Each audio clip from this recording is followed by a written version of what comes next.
Shannon, aka Killer TV, with another edition of Best Conversations podcast. I'm with Sheena.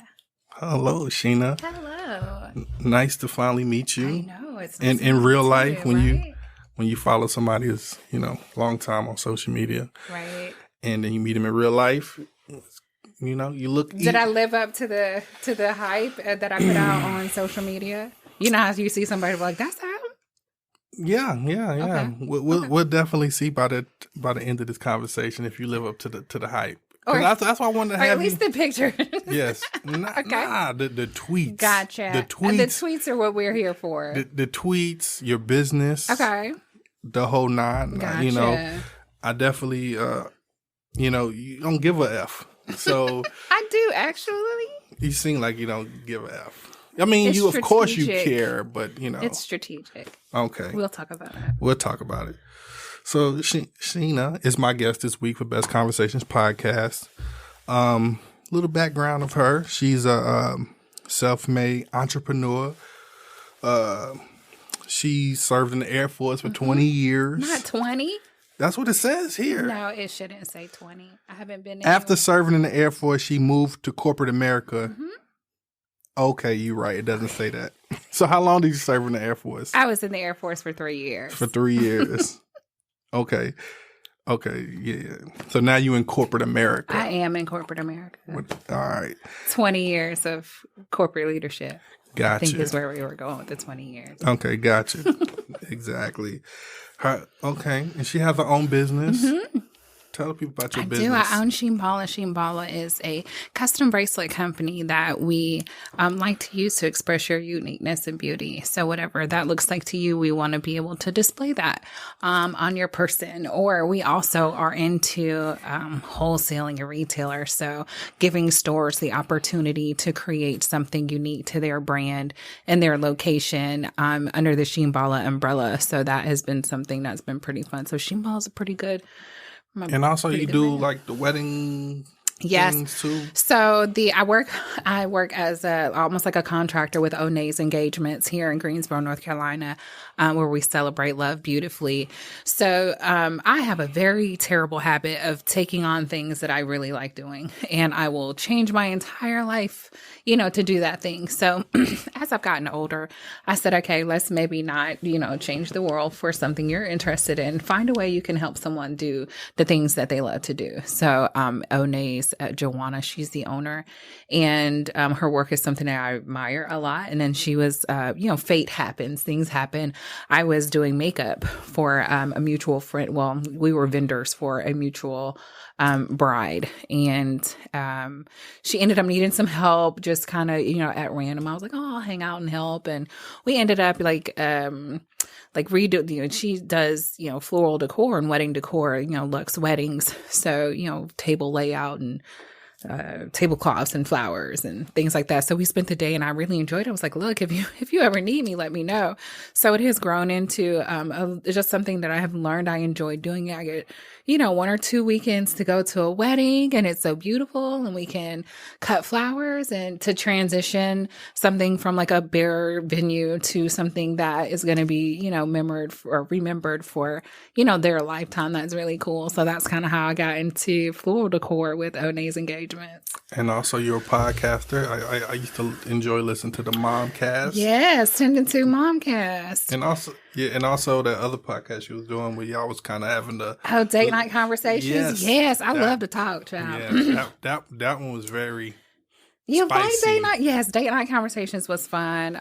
Prez Remo, he's a podcaster up in New York, and we had fun with date night conversations. And so, life happens like that kind of life. COVID took us apart, but it was very good. It was fun. And then again, tending to might come back. What is that's my first question. Okay. What does the tender to mean? Like, what is that?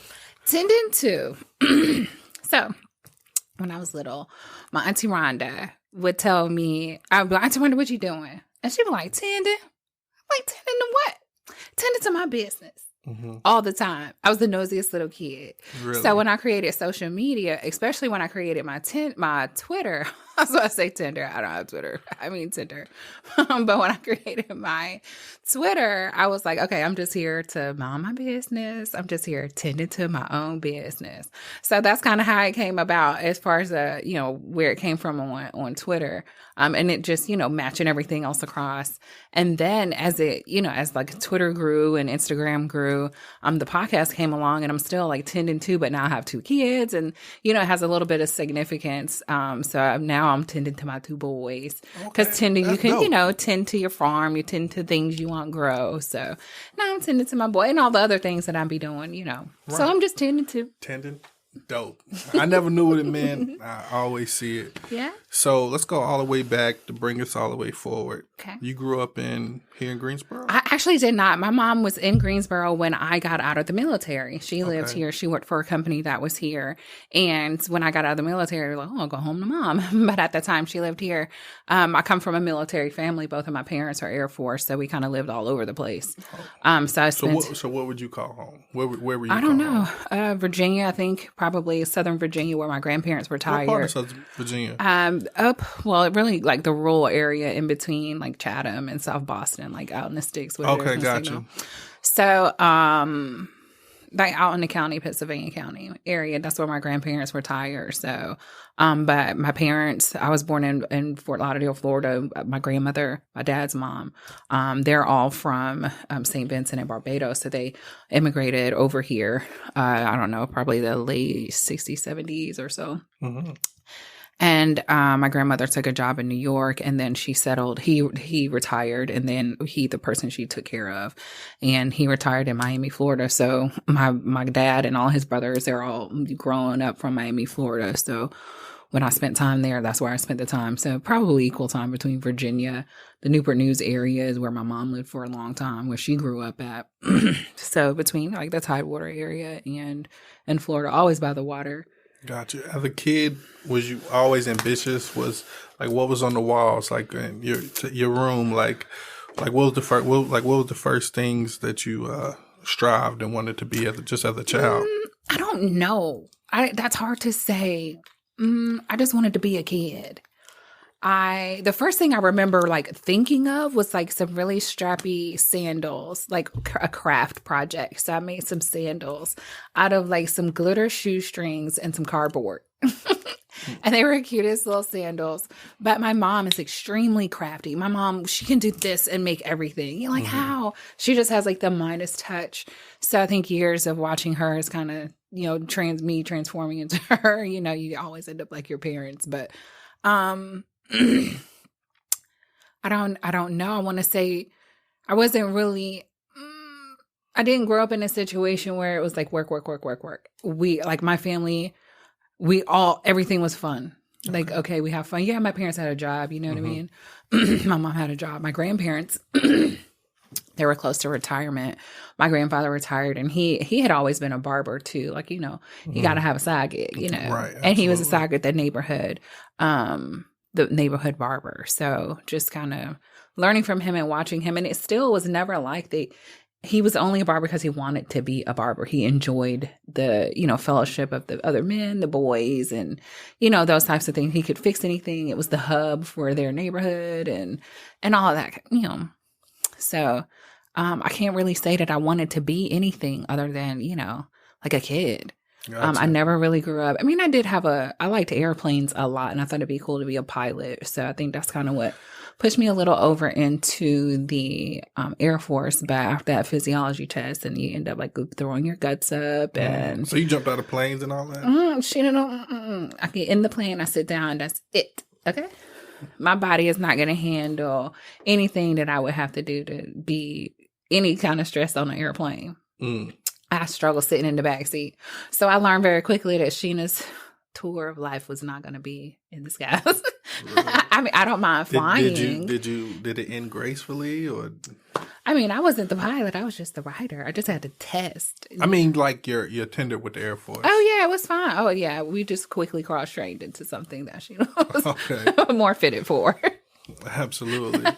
So you land here in Greensboro. What year? When did I get here? 03. Me too. 03. Well, welcome here. I came here 03 Welcome too. here. I got here and then, again, I was probably 20, 21. I was 18. Okay. I was a baby. You meet the love of your life and you get married and you have children and then that dissolves quickly. Then I started working for the company that I still work for, actually. And I've had the opportunity to work for them for 15 years. I went to open a new call center for their company. Well, it's still the same company, our company, out in Missouri. So I lived in Joplin, Missouri for quite some time, about 5 years. Shout out to Joplin. And then came back here in 2012. Gotcha. I was going through some old tweets of yours. Really? Yeah, some old tweets. Let's hear about it. One of your old tweets, I'm paraphrasing. Okay. That you'll never get married again. That's just something that you're not that interested in. Mm-hmm. What's the deal with marriage and never want to get married again? I just have a much slower approach to getting married. I've done it twice now. So I think Twice? I'm a pro. Yes, exactly. Twice. Yeah. Wow. But they were great experiences. I can't say that it was bad. And it taught me a lot. Like, I never, we follow each other on social media, and you, I mention Twitter a lot, y'all, because please follow her on Twitter. She's going to ask you every day what you eat for dinner, what you eat for lunch, what you eat for breakfast, but then, a whole lot of more funny shit, and she's a great follow on Twitter. I've been following her on Twitter at least since, 2014, crazy. And, let me get back. I never see you ever, bashing, your, your exes or anything like that. Yeah, I don't believe in bringing that negative energy to me, for one. And I understand that there are things that happen in people's lives at different times and things aren't always going to work out. And I'm completely okay with that. I don't have it in my energy. It's not productive for me or for my kids for me to have any type of negative outward energy or to bash them. There are situations that happen that I might not totally agree with, but I understand again, life happens. I'm not in a situation where I'm dependent on anyone else. So that makes it a lot easier as well. Yes, it would be nice to have the time alone or, the time to explore other things for myself. But, being a mom is my job, it's what it is. But I don't have it in my space or any desire to speak ill of anything, really, anything or anyone. The free spirit, the nice spirit, have you always got to that place? How'd you get to that place? Because I'm pretty sure, going through 2 divorces, it's definitely some dark times in there somewhere. I think the darker times kind of come from the initial, I did a lot of therapy. So I'll say that I did a lot of work with my therapist and I went into it with the thought process, I don't want to be a prisoner of myself, a prisoner of the overthinking or the imposter syndrome or all the other things. And instead it turned into digging out, because I used to be extremely mean. I can be very mean and cold and vicious. And I was like that for a very, very long time. And that I could see it in my face, in my skin. If you followed me back then, I look younger now than I did before because it was a reflection of kind of who I was at the time. And it showed everywhere I went, on all my skin, on everything. So, it has been a work, between therapy and then I got into yoga. And yoga is really cool. I'm a researcher. I have to study intensely of the things that I get into. So it's not I'm going to a class to go stretching for a little bit. No. What is yoga? For one, because I'm I'm a Christian. So you grow up and it's yoga's bad. Yoga's bad. So I had to. That's what people feel about what? Yoga? I didn't know that. I didn't know people. Yoga. That's a sin? I won't say that it's a sin, but Is it because of the tight pants No, absolutely not. I think it is more of some may feel like it is a worship of something else or worship to something else. I've never done yoga, so I don't know how deep it is. The more I researched it from a practical standpoint, I did some like anthropology, like history, reaching into kind of where it comes from, like ancient Sanskrit and things like that. Like you go into like the history of it, but when you think of like the practical use of yoga, there are 7 arms of yoga, and one that kind of stuck with me is nonviolence. And we think of violence as like fighting or arguing, but any negative thing that you put out into something is violent. So I have like a rule, like I don't kill bugs. They are here just like I am here, and we will respect each other's space. And then let me stop you there. So you see a roach, you're not killing a roach. Where am I? Where there roaches at? I'm just saying, you could be somewhere where No, I'm not. I'm not going to kill the roach. I'm not saying you have roaches at your house, but I'm No. saying if you're somewhere where may be a roach, you wouldn't kill it. If it's crawling on me, we might get a little active. Okay. But I'm not going to go out and intentionally seek to She's like, to where kill would I be where roach is going to be? I mean, everybody ain't as clean as you. Yeah. I'm saying that, and I don't really go nowhere, so that. But I get what you're saying. No, I don't. I mean, we get bugs. I live out in the woods, so we get bugs all the time. But I'll be more than happy to scoop you on up and send you on outside where you belong. This is my house, and I pay the rent here. Gotcha. But yeah, as I learned about violence, and then respecting myself enough to understand that place, that anger, that hatred, that meanness, that darkness that I was holding in took up space for things that were really cool that I had going on within myself too. So for as equally mean and as hateful as I am nice and sunshiny, bubbly, yeah, at least after 10 o'clock. I'm a little still myself before 10 a.m. But you could be a little intimidating. Okay. Only because like very attractive young lady, and the guys be going nuts on your especially some things you guys might are guys. And you can just you could tell that like you like her, like I said, her favorite thing is to say what's for dinner. And if somebody says you just like sometimes I watch it from afar. Funny. Like people are so funny. I'm like, go. I already know this is gonna end. I think people used to bait me into certain things that I caught on because I would really go back and forth. And I'm not gonna, like, one of my favorite things, this is a secret, so don't tell nobody, okay? So one of my favorite things is like engaging a whole conversation like with a really combative opinion, and then lure people in to talk about it, and then like force them into a corner so they have to. I've seen that too. That's like one of my favorite things to do. I don't go back and forth. So you agree that you're stupid? Okay, all right. I'm just not going back and forth. What y'all got for snacks? So what's for dinner thing? And you seem like you really caring, not just saying it. It's like you. I love food. Care. I'm a fatso. I love food, and I like to know what people are eating. And then it's a cool way to keep people engaged because more often than not, somebody is like, "Did Sheena tweet or did Tendon to tweet what's for breakfast?" Here's what I mean. I get so many tweets just off of the strength of I like people know that I'm gonna ask. So I get more tweets like, here's what I have for lunch, Sheena. Here's what I have for lunch. Like, and I love that. I like for people to practice their craft, take pictures of your food, like make it enjoyable, make it a thing. So now it's not like, oh, I'm taking a picture of my food. I'm taking my picture of food and I'm sending it to Sheena. Looked amazing. Oh, they were so good.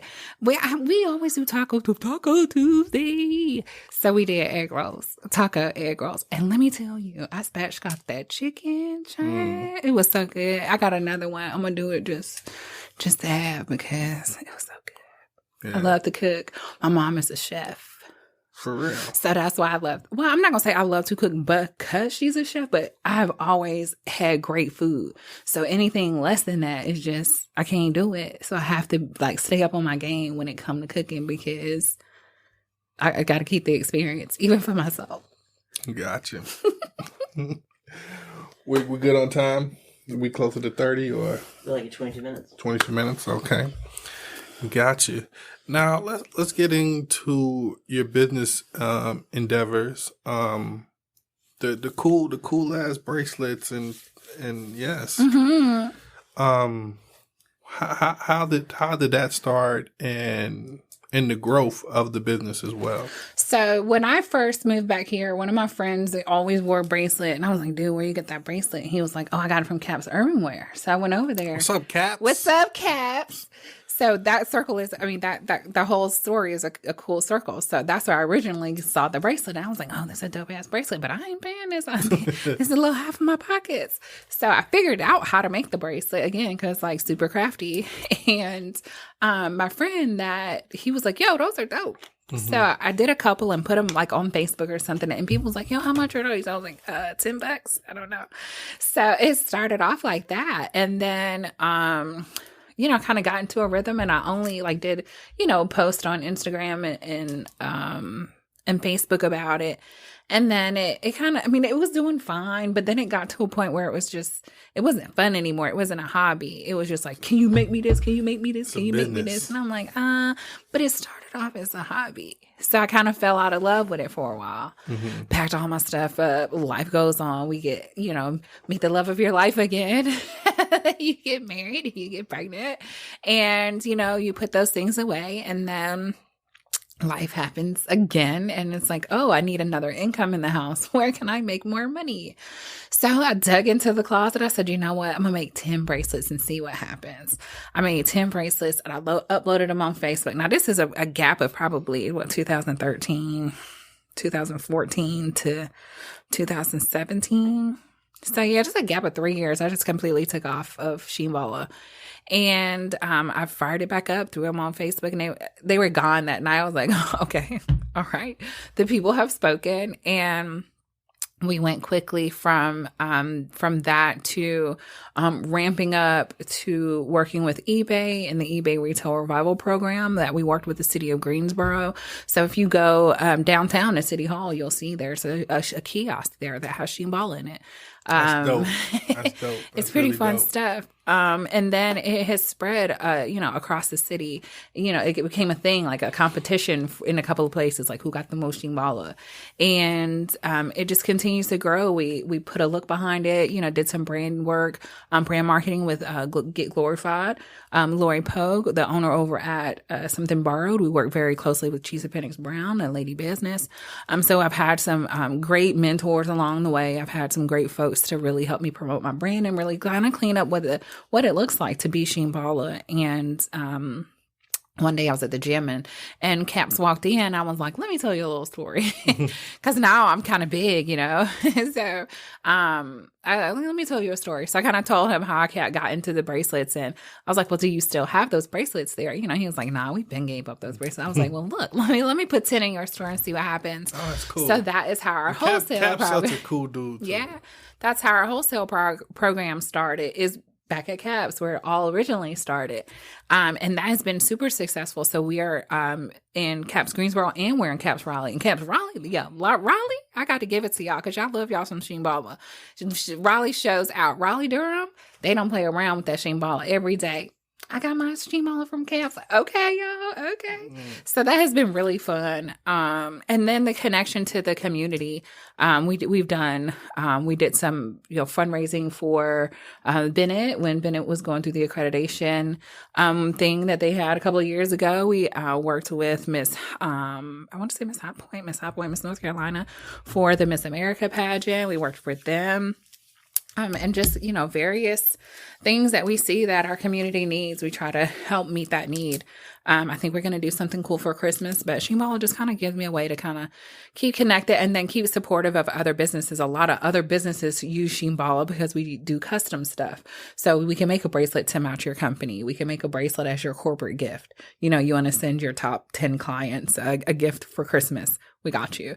So from a corporate level, we try to meet the needs across the board. Got you. Shout out your website where they can find your jewelry. Absolutely. You can find me at SheenBalla, SheenBalla.com. You can find us on Twitter, Pinterest, Instagram, and Facebook at SheenBalla. All right. This is Best Conversations Podcast. We got Sheena in the building. We're going to take a quick break and we'll be back. We're going to get into maybe a little bit more deep into her love life. Oh, Lord, we ain't gonna go too deep. We ain't got no love life. Come on, take a break and come on back. We're gonna take a break. We'll be back. Best Conversations podcast. I got to shout out Press Play Studios. I used to come here before, and Brody's always took care of me, so I definitely got to shout out Press Play Studios. We'll be back in a minute. Best Conversations podcast.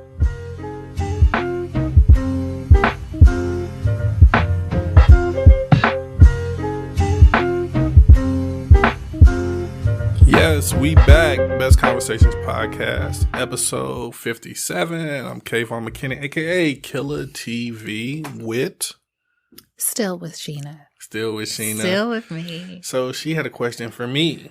She said I was all in her business. Yes, he was in here tending to my business during the breakout. So what was your question to me? How did you get started? How did I get started in the podcasting? Yes. It was really, I was listening to a Killer Mike interview. And Killer Mike is kind of like, what's the dude? Eric Thomas? Mm-hmm. He's kind of like Eric Thomas for me. Like, he's like, giving me, like, I listen to interviews with him and he just like super motivates me and I was just like, I really want to do a podcast. And I was really like bullshitting. And I heard this Killer Mike interview and it just really motivated me like hell.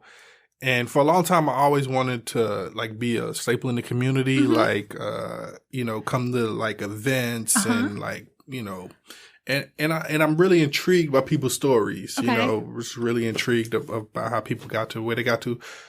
So I first started off with like Anchor and trying to do it myself. And the shit was like kind of terrible. But I would upload it. And that was like the first, the first part of the podcast was called like Boss Talk Radio. And I was like, I don't know about that. So, then I thought like, let me do this serious. So, I was really doing a web series too. Okay. And I was Brody, the studio we in Press Play. I was doing a web series there.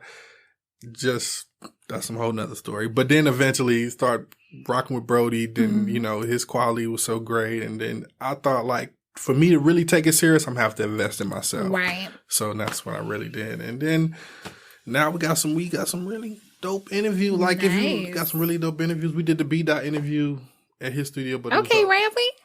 Yeah, another Ram. Yes, thank you. We did the B-Dot interview. That's cool. I did watch that one. I think I did see that one. Okay. I think I did see that. Need to watch more. You're right. I got a whole weekend. I'm gonna load them up on my TV. No. Everybody ain't worth it.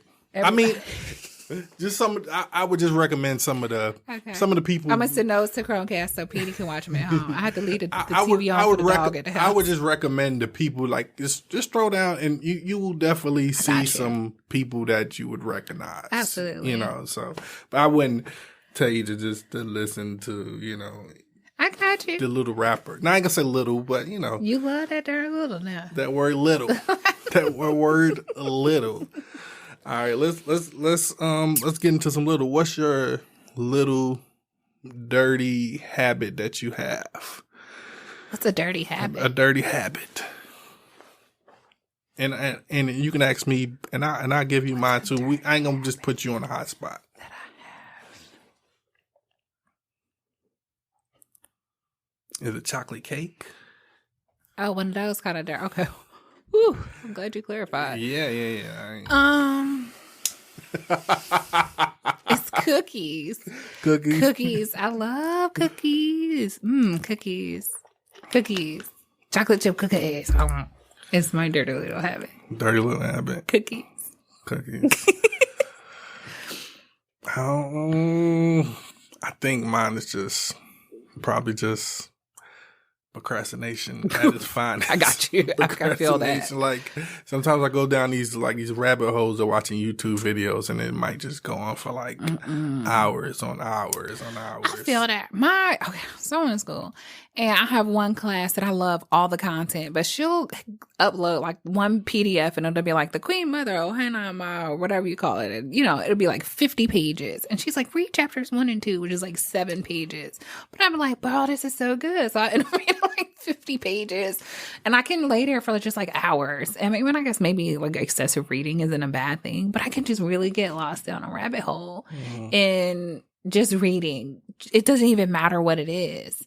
And again, I can't think that that's a bad thing, but it can suck up time for other things.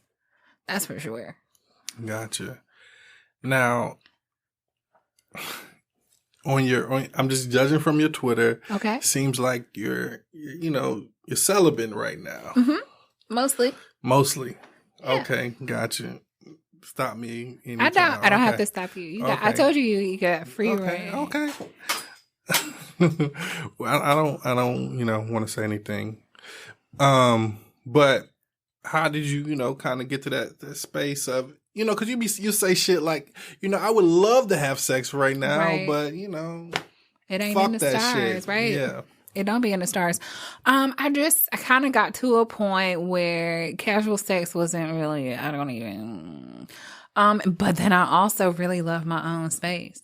So it was really hard to invite people to your space because, not to sound away, but like once you meet me, like you're consumed. Now you're stuck. Now you want all of it all the time. And it's like, wait a second.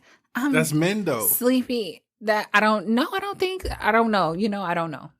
I guess that could be. Because even my children are the same way. Like they have to have mommy all the time. And I'm like, you guys, please go poop in your own rooms. You don't have to be this close to me. So, but I just kind of thought about what was more important to me and then honestly, some of it was the chase of the discipline. Can I discipline myself into this? Especially knowing this is something that I really enjoy doing. Who doesn't like having sex? But in the journey, it really was, I like the intimacy. I could just lay there and cuddle up against another body. And also you gave up the alcohol as well. Yes, we can circle back to that because alcohol was back. I get real ambitious and I'll just take on a task. You can eat the elephant one bite at a time, but I got a big ass mouth. And I was like, I'm not going to drink because I've just been drinking. It's been da-da-da-da. And that's just another test of the discipline. It's like, okay, yes, I can quit drinking, but why? Just to say I can quit drinking, Right. Challenge yourself somewhere that is going to, have purpose. Challenge myself in the discipline. So I was like, okay. And then I quit drinking alcohol and all I did was eat gummy bears and snacks and sugar shit. And I was like, I can't do this. I gained 20 pounds almost in the last 2 months after my birthday. My birthday was the last day of July. And I ain't done nothing but Snack City. Well, we've been quarantining. Don't make excuses for me. Okay. We've been quarantining. Don't make excuses. We've been quarantining. Everybody I live on the beautiful way. ANY trail and there is no excuse for me other than me being undisciplined. So yeah, the alcohol, the no sex was really a matter of discipline. And that was just it. And then I don't like people. I do, but I like people, just not people in my life that aren't my friends. Or I know that sounds crazy. Maybe I should explain that a little bit. I was trying to take it all in right then. Scratch. Don't forget to throw in the mic. Scratch. All right. Okay. So it's not that I don't like people. I struggle being vulnerable. I like people at a distance, but once you come into my bubble, into my space, Sheena gets scared and shuts down. Okay. So I'm trying to still figure out how to balance that, honestly. If I feel myself getting too close. How does that work in your dating life? Sheena don't date, Josh. Sheena don't date. I don't really date. I don't really date. I'm a physical kind of person, so I would have to date here. Mm-hmm. What do you mean here? In Greensboro. In Greensboro. No Durham, no Raleigh. I don't really go up there. I go up there. I've seen you at Big C's No, Waffles. you right. Oh, shout out to Big C's and I'm telling you that darn Uncle Wayne's chicken. Listen, I'm coming up there to see you. ASAP. Yeah, I try to get up to Big C's at least once every 3 weeks. Don't say you ain't been in no Durham. No, no. My best friend lives up there, so I'm always up there. But I'm just normally I'm just there being myself in her house instead of being out and about. So if you find and I guess you don't do the Tinders. No, I'm terrified. So just the thought of my face being swiped across and somebody's like, "That's Sheena from church," or something like that. I don't know. I did the Facebook dating app for like 14 Facebook hours. dating app? Yeah, there's like a Facebook dating app. One of my friends, and she was telling me about it. I was like, oh, okay, I'll give it a try. I would you gonna have to meet me the old school way, like in the grocery store. Okay. Or at church. Gotcha. When we could go back. But if you would meet Mr. Right and he was like, you know, in Fayetteville or Charlotte or something like that, it's not that bad. No, absolutely not. I'm sure he would love to travel to see me. Yeah. I mean, and I wouldn't mind traveling to see him either. Okay. So, but I'm just making sure we're not totally closed off from, you know, you said just local, like just, you know, talking to somebody local. Okay. Just making sure. I know. I'm definitely open to whatever, but just, it's a battle. Like I would love loving and all the touchy feely, but it's hard to do in like long distance situation, you know? Gotcha. Now let's get into some real shit. Like, you know, we're living in a pretty crazy time right now. We're like less than like 2 weeks away from, I don't even know if it's 2 weeks from election day. Well, we are 4 days from election day. 4 days? 4 days, Yes, okay? 4 days away. 3 days and a wake up. Well, by the time y'all see this, we will already know the president. Yes. So, yes. Do we do an alternate? Yay! No! Well, I mean, what is your thoughts on, you know, everything going on right now with the voting and in the world, and get you a sip of hand sanitizer. 2020, get me a sip of hand sanitizer. Woo, because child, it's a lot. What do I think? I don't know. I don't know where to start, really. I think we're here just capitalism. Can we talk about capitalism? And like capitalism is the root of all evil. Really, I think, and I'm pretty sure that the Bible says that for the most part, the love of money is the root of all evil. And you start there. Capitalism is the head of so many things. Capitalism oppresses everybody. Capitalism is a leading cause in racism. You can't have racism without having capitalism. You can't have sexism. You can't have xenophobia. You can't have some of these things without capitalism. Money drives things, and not even just materially, but the things that are invested in the community, gentrification. So then you can't out capitalism. You'll never, there'll never be enough Black billionaires to not, have to combat racism or things like that. So, as I think of the current climate, more or less, I think there are so many layers to it. You have the neighborhoods, the communities that are impacted. They're losing their neighbors and their brothers and their kids in the middle of the street. So not only do you, take away that person from their family, but you also expose that to the entire neighborhood, every child that has witnessed that. And then now, like, rest in peace, Kevin Peterson Jr., he was killed just the other day in, I want to say it was Vermont or Oregon. This was like yesterday. Really? Yeah. This was yesterday, not too long before the other guy that got shot. I mean, they're all getting shot, but you know what I mean?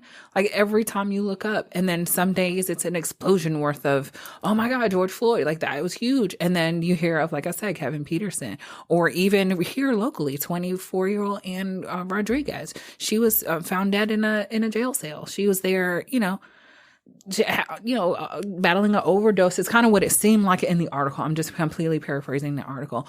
But there are so many layers to that. There should have been some type of public health protection.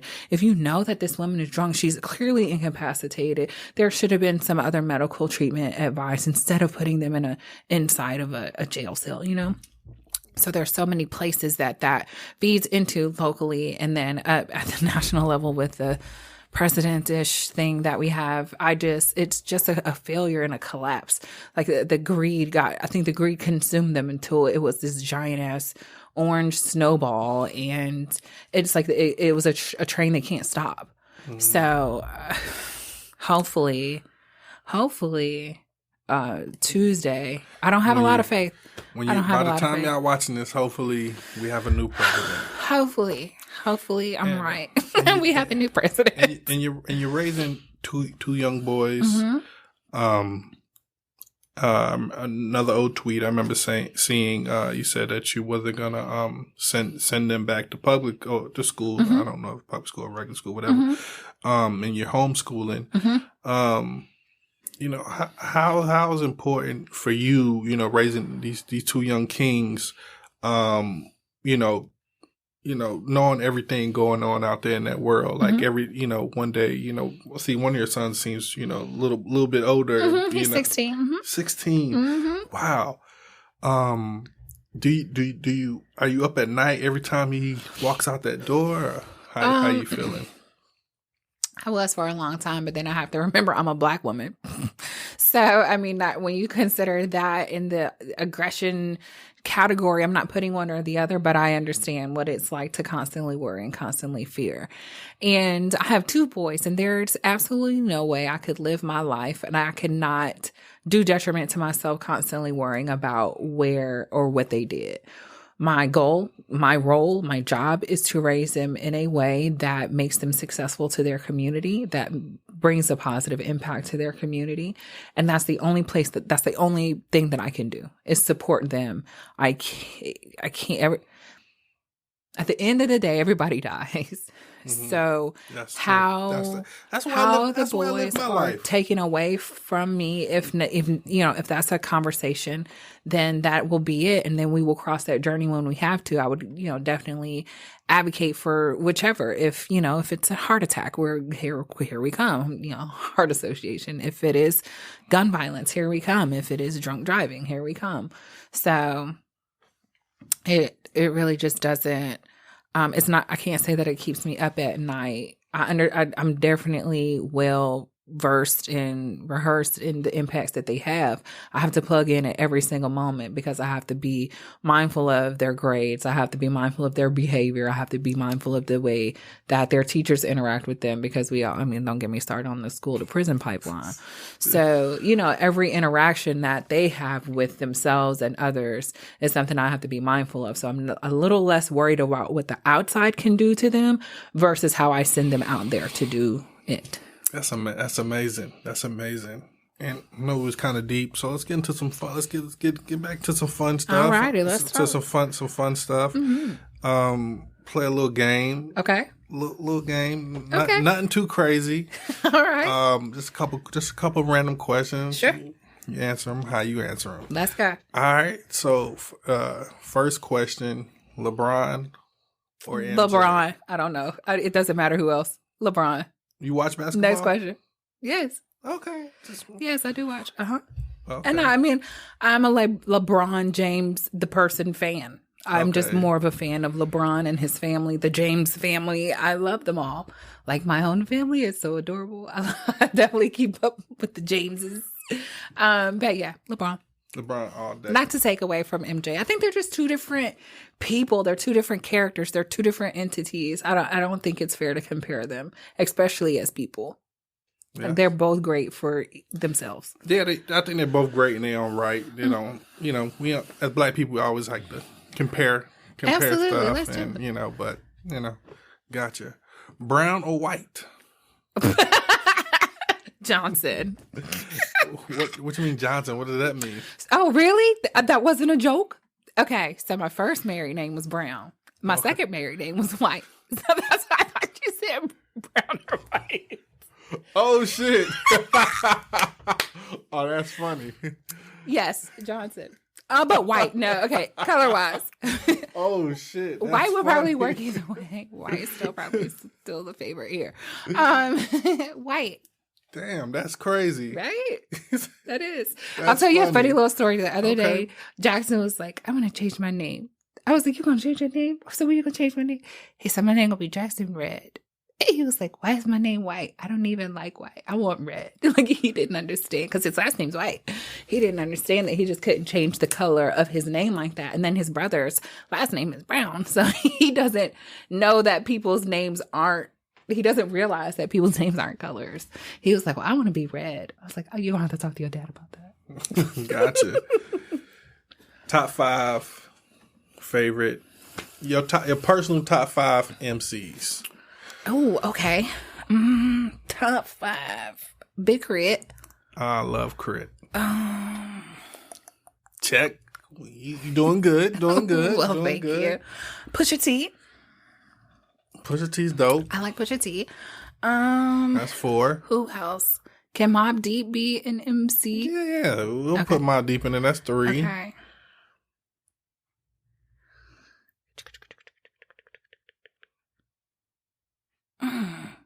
Any time frame? Yeah, Such a absolutely. Stretch. Damn it. That's such a stretch. Oh, DMX. How could I forget DMX? Oh my gosh. Okay. Are these considered Are these MCs? Am I right? Okay, yeah. okay. Rappers. Okay. Rappers. You know? Rappers. Okay. I'm not a rapper. Okay. And then Nicki Minaj. Nicki Minaj. That's a good one. Shout out to the woman That's power. my girl. Woman Yeah. power. I like Nicki. The All rapper. right. Mm-hmm. If you were stranded on an island with 3 albums, what would those 3 albums be? Mobb Deep Murder Music. Oh, that's a dope album. I know it is. What do you like about that album so much? That's the first album I ever bought. Really? With my own That was like money, my own 1999. Yeah. I love that album. I can play that album anytime I want to go back to. That was like my junior year in high school. That was that had Quiet Storm on it too, right? Yes. Yeah. Yeah. So you 2 said more. Okay, 2 2 more. more. Okay. I would have to say it's probably one of Ludacris' "Disturbing the Peace" album. Oh man, it came out in like 2002. It's a "Disturbing the Peace" album. You got "Back for the First Time," "Southern Hospitality," "Chicken and Beer." But it was specifically DTP. Oh, the Golden Grain, the DTP compilation album. That's it. Okay. I love that album. And then probably I don't know. You could just drop off any one of Jhené Aiko's albums. Okay. It doesn't even matter. I need to get more into her. Like I love her music. I do. She's very peaceful. I like it. Yeah, very peaceful. All right, you survived. Yay! Yes, man. All right, this is Best Conversations podcast. It's definitely been a pleasure to be in your presence, to meet you for the first time. Like I said, I've been following. I don't even know like the origins of how I even followed you. You did date one of my partners. Oh well. Ooh. And, should I ask? You want to turn this off? Let's turn this off first. Brody, his name starts with an A. That doesn't help me at all. Oh. Or maybe it does. No, maybe it does. Okay. Okay. Great guy. Yeah. So I think I kind of went down that tunnel and then I was like, damn, she's fine. Well, thank you. Thank you. I appreciate it. My parents did well. Yeah, so I think that was like years and years ago. If that's who I'm thinking of, it was 2012. Yeah. 2012, 2013-ish, maybe, yeah. Back when Instagram basically first started up. Yeah. No kidding. Yep. Mm-hmm. Yeah. Been on here for a minute. Been on here for a minute. It's been cool though to see the podcast grow too, and like to see you kind of come into your thing. Thank you. That's dope. I sometimes, we have a lot of the same people we follow, and I see you like reposting Streetlight people, like I see them. Absolutely, great work over at Streetlight. Yeah, like Caps and all kind of stuff. The young man Lord Fly, like he posts his so we kind of like someone in the same circles, and so it was really dope to meet you. I didn't want you to think I was just some creep sliding, some creep just sliding in your DMs. I mean, every time I've said hello, I thought I've always did it. Absolutely, you're definitely respectful. Well, thank you. I appreciate it. Anything else you want to leave the people with before we get up out of here? You can't pour from an empty cup. We're going to bring that to you from the 10 to 2 Momcast. That's something big that we believe in. You have to fill yourself up in whatever it takes to get there, then take it. You only get one chance to be yourself. So make sure that you're your whole self. Bring your entire self to every single thing you do. Anything that you have to shrink into is not a place for you. So, and never try from an empty cup. Keep it full. Keep it full. Keep it full. Well, thank you so much, and nothing but blessings, and stay safe on your journey. And I see sometimes you get a little frustrated. We all do with our kids. We all parents in this room, so we all get a little frustrated. So keep the faith, y'all. Keep it the up. faith. Yeah. God bless you on your journey, man. All right, man. This is Best Conversations Podcast, episode 57. Got to thank Press Play for allowing me to use the space today. Shout out to my space down in Durham, my Unfiltered family, and everybody else. All right, we end this thing the same way every time, man. Keep God first, and I promise everything will work itself out.